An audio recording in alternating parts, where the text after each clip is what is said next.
tenaille.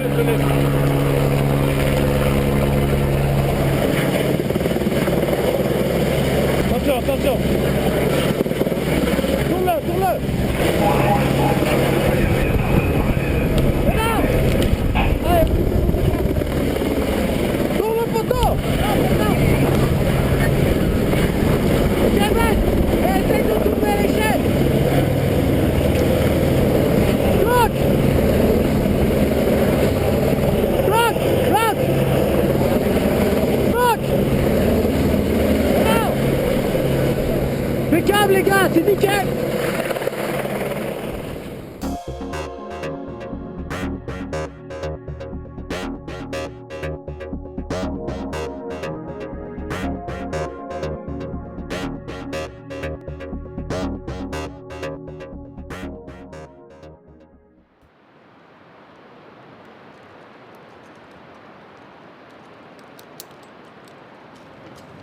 L'énergie hydroélectrique a été exploitée depuis le siècle dernier sur la moyenne romanche et aujourd'hui les ouvrages qui sont en place sont assez vieillissants.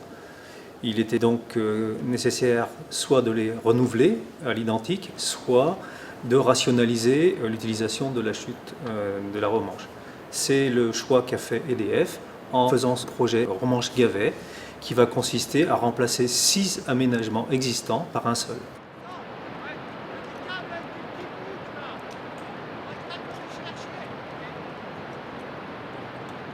Donc, concrètement, le projet va consister à construire une prise d'eau en rivière, une longue galerie en rive droite dans le massif de Beldonne et de créer une chute sur une centrale souterraine avant de restituer l'eau à la rivière à peu près 10 km en aval de cette prise d'eau.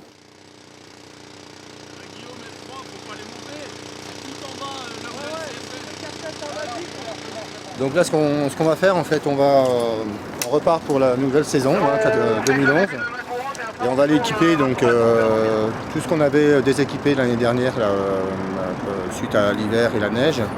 Donc on va rééquiper en corde, en main courante. Donc pour ça, on s'adresse à des gens qui sont quand même relativement spécialistes, qui ont de l'expérience, comme Antoine, qui est guide et qui a l'habitude d'équiper. Donc on ne revient pas derrière.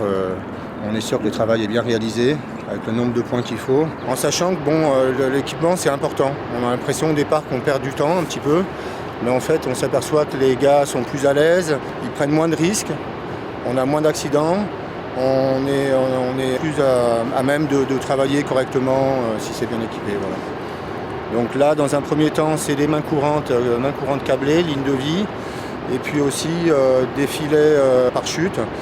De protection avec du filet par gravat pour les chutes de pierre qui protègent les personnes qui travaillent en aval des zones.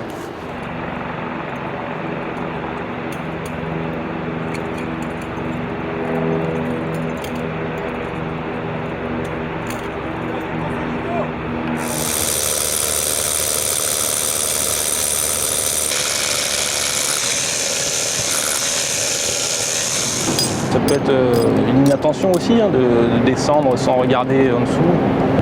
Là, il n'y a aucune corde qui descend au sol sur le chantier, donc c'est systématiquement des nœuds en bout de corde. Voilà. Là, les règles de base, c'est 2 cordes, pas de frottement et le casque.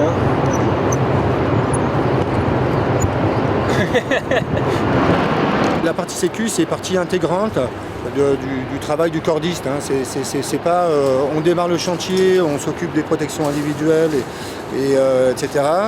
Et après, on va travailler, on s'en occupe plus. Non, c'est en permanence. C'est en permanence la vigilance. C'est en permanence, on se remet en question. On tombe sur des situations d'éboulis, de nouvelles situations à gérer en fonction de l'avancement des travaux. Donc la sécu, en fait, c'est tout le temps.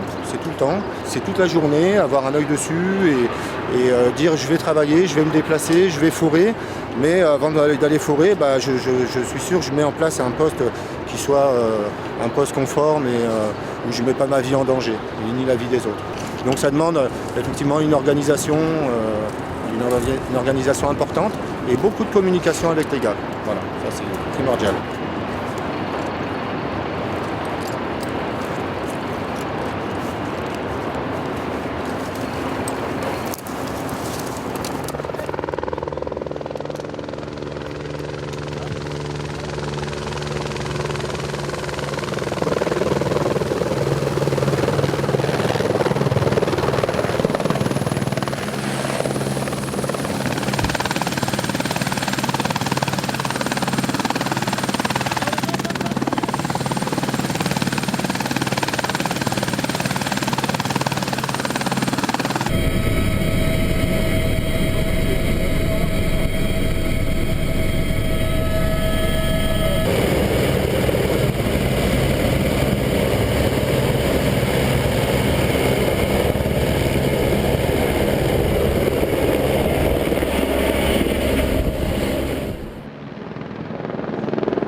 Ouais, vas-y, monte-les les douves, là. Ouais, celle-ci, c'est pour... Le nouvel aménagement répond vraiment à un besoin d'optimisation de la chute, puisque donc en utilisant le même dénivelé aujourd'hui qu'hier, nous allons produire 35% d'énergie en plus. Compte tenu de la configuration du site, il était nécessaire de mettre la centrale en souterrain.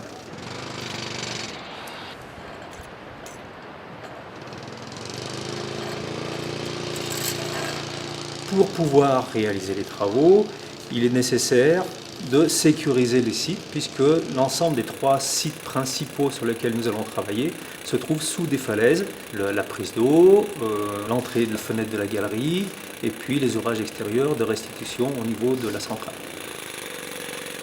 C'est ce qui nous a amené à solliciter, au terme d'un appel d'offres, des entreprises spécialisées pour ce type de travaux sur corde, dans le but de sécuriser à la fois les chantiers eux-mêmes, mais à la fois également les ouvrages futurs.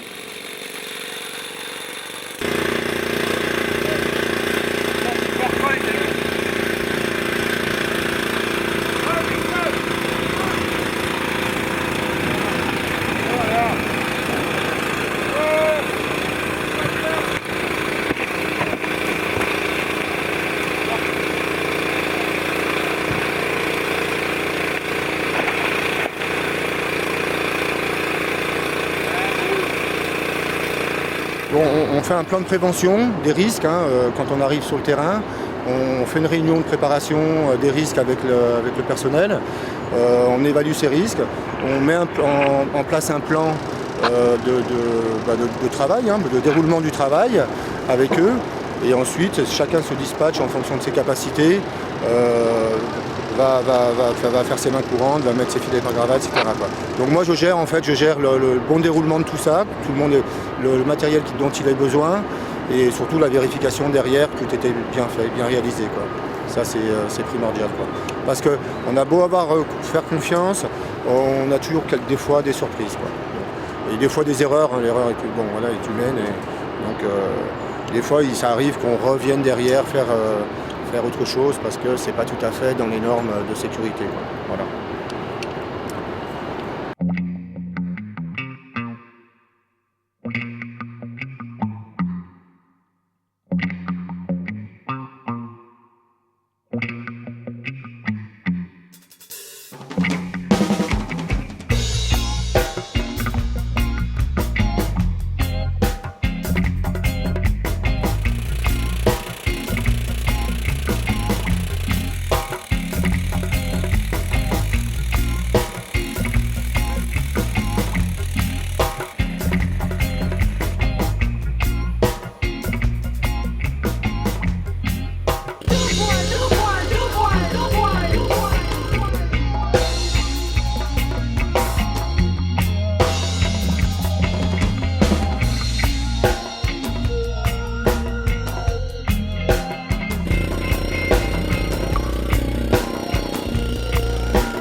Là, nous, confort à 2 mètres dans le dur.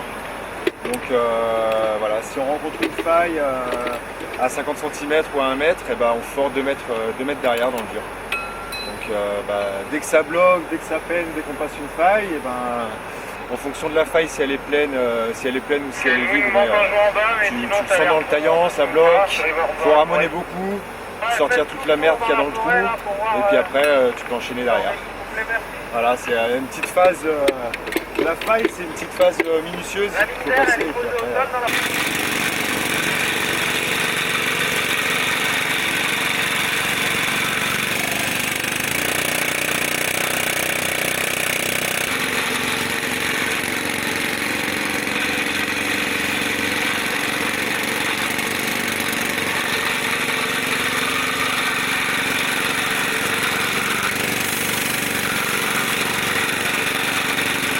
on a tous commencé débutant, donc après voilà, tu commences en être foreur, et puis avec l'expérience, eh ben, on teste les manettes, tu fais un trou, et puis au fur et à mesure, bah voilà, ça vient.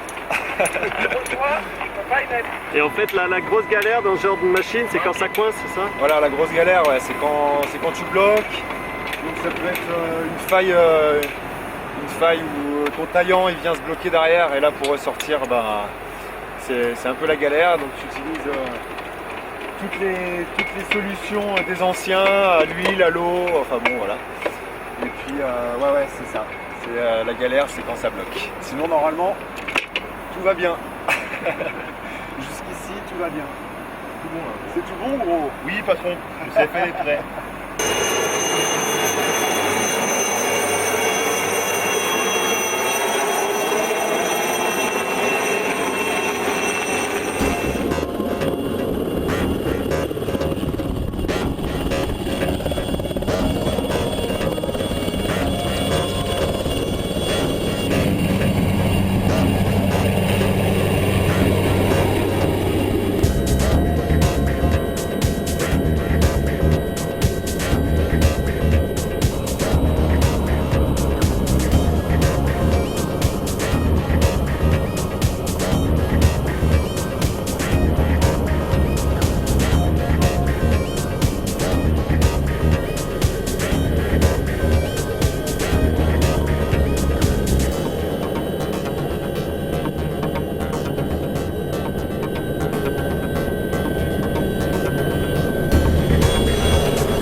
Allez, Yo et Fabre.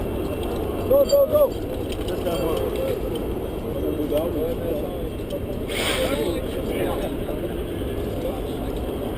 La radio numéro 20, c'est qui? Voilà, dis. Radio Kevin. Il y a des plaquettes quand même. Ouais, j'ai tout pris. Hein. Tu descendras la équipe, Ricain? Moi j'ai un AQ 9 et... Moi j'en ai une. On en a une avec la queue. Ouais. Donc moi j'ai deux AQ dans... Le nom occupé de la LT. J'ai deux AQ dans le kit, dans le pack. Moi. Et on doit avoir une mèche en bas. Tu laisses les clopes, hein? On va sur la une. Ouais.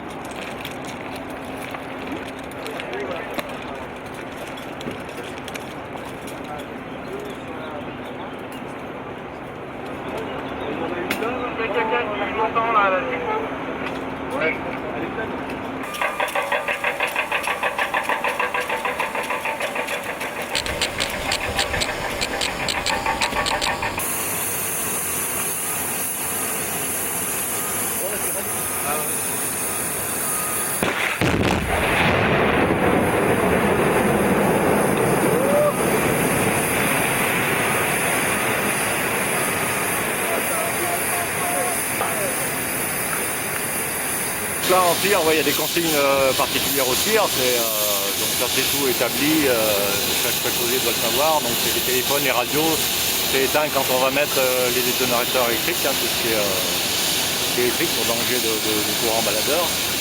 Après pour le transport, c'est sûr que le pilote, lui, on fait deux voyages, un les charges et l'autre les détos, c'est logique, on ne va pas emmener les deux ensemble.